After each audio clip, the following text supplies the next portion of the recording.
Beautiful Boy is directed by Felix Van Groningen. It stars Steve Carell, Timothy Chalamet, Mara Tierney, and Amy Ryan.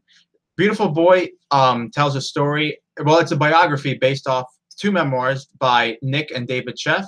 And basically, what the movie is it follows David Sheff, and he's the father of a young boy, not young boy, but young adult named Nick. And Nick is suffering through drug use. He suffers through being addicted to drugs, more specifically meth. And the movie basically tells a story of all the years he's been struggling with that and how it's been affecting his father and his personal life as well as the people around him. So the movie follows a short span between a couple of years, and you basically get to see how he's recovering and the relapse and all of that crazy stuff. And like I said, this is based off a true story. Now, in terms of me with this movie, I was really excited for this. Now, the reason why I know about this movie in the first place is because my friend Andrew told me about this film like about 5 or 6 months ago. He told me that there was a movie called Beautiful Boy coming out with Steve Carell and Timothy Chalamet, and he told me what the story was.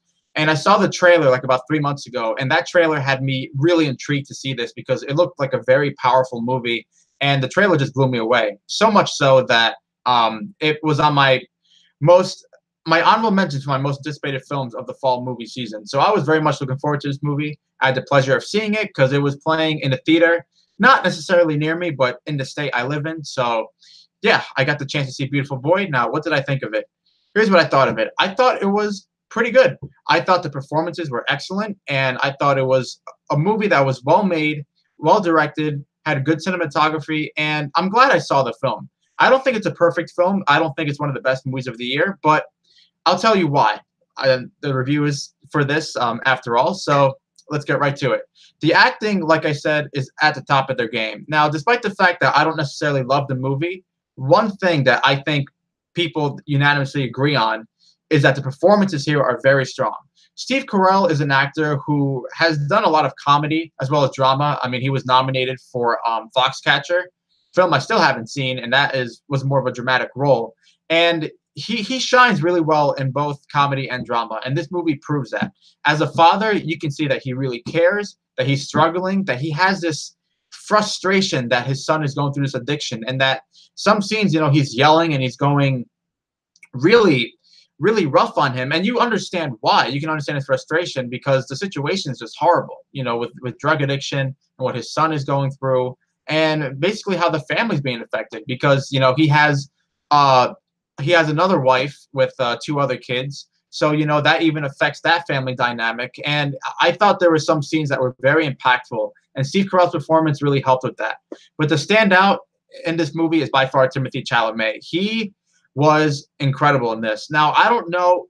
Here's my prediction in terms of the Oscars. I feel like he's going to be the only nomination in terms of the Academy Awards and whatnot.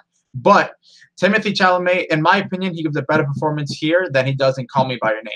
Why? Because he had a lot more to do with this. He was the role of a young adult who has struggled through years of drug addiction, and how you can tell he's going through a lot, and how this drug addiction is not only affecting him but affecting his family, and all the obstacles that he has to go through. And I thought Timothy Chalamet and Steve Carell both brought so much emotion to their roles. There's even one specific scene in a diner where they're talking, and it's really powerful stuff. I thought it was riveting in that sense. Maura Tierney, I know she's an actress that's been in a lot of stuff. The only movie I recall her being in is Liar Liar when she plays the mom, but she's great in this movie too. She plays a stepmother, and she cares for Nick and the whole situation going on, and it's affecting her as well.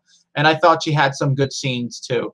Amy Ryan is not in it that much. I thought she'd be in it more, but it's fine that she's not in it that much because when she's in it, she's strong. She gives a strong performance. So the acting for the most part is great. Well, I don't want to say for the most part. I mean, it is great from everyone. Everyone does a great job and brings a lot to their roles in this movie. I was invested for a good amount of the movie too. Especially in the beginning, I was really interested to see like what happened, how it all started, and the recovery phase, and then the relapse, and how everything basically ensued. I was really interested for a good majority of it. Now, the reason why I say a good majority of it is because there are some scenes that do drag for me. I do feel like this movie is a bit overlong. This movie is only 2 hours long, but I'm not going to lie. There are some times where I have felt the pacing, and I felt like the movie was going too long. And one thing you need to know about this movie, too. This is told in a non-linear fashion. Now, non-linear storylines can work really well. I'll give you two examples of two movies, Memento and Pulp Fiction. Both of them are some of my absolute favorite movies of all time. And those movies are told in non-linear fashion, especially Memento, which is like non-linear to a T. But that worked perfectly. In this movie, I had a problem with the narrative. Like, I don't mind movies that go back and forth. You know, it goes to flashbacks and go back to the present. But I felt like this movie, it did that so many times. And it's not just like simple as in, oh, this is what's going on now to when he's a little boy to this till then. Like, it goes around a lot. And sometimes I felt like I was kind of confused for a second, like what time period we were in. And there are some story arcs that do feel a little bit rushed. Like, for example, Timothy Chalamet, when his character, when he goes to college and when he has a girlfriend, I felt like it just felt a little too rushed, in my opinion. I mean, that's how at least I felt.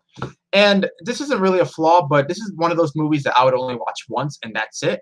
I'm glad I saw it, but I really can't really see myself going through that experience again, because, you know, it is a tough subject matter and the pacing is long, and I mean, there are flaws with it, but for the most part, it's a good movie. I enjoyed it. I thought Steve Carell, Timothy Chalamet especially, I thought he was on the top of his game. And I thought it really did a good job of just showing, you know, the effects of drug addiction and how it affects the people around, the ones you love, and you know, yourself if you're struggling through that. So and it's crazy that it's based off a true story too. So this actually happened, and you know, my thoughts and my prayers go to both David and Nick Chef, because I know I can't even imagine how really rough it must have been for them in real life. And it's cool that they, you know, that they told their stories, and now that there's a movie about it, so now more people can see it, and you know, that it can be recognized. So yeah, it's a good movie. I'm gonna give it a B+, which is literally the third grade in a row that I've given it. Like, the past 3 reviews, I've gotten the same grade of a B+, but it's a good movie. I recommend it. Now, the funny thing is, this movie's getting a lot of polarizing reactions, so it seems like there are some people who love it and some people who just think it's okay. Some people who just don't care for it at all. I would say I'm above like the okay, you know, section of it. I think it's a good movie. I think it's a solid B movie. Just didn't love it. There's just some flaws that held me back from really thinking it was incredible. But still a good movie, and would recommend go seeing it. All right, guys. So that's my review of Beautiful Boy. I hope you guys enjoy it. Until next time, guys. I'm Diego Coya. I'll see you later. Have a good one.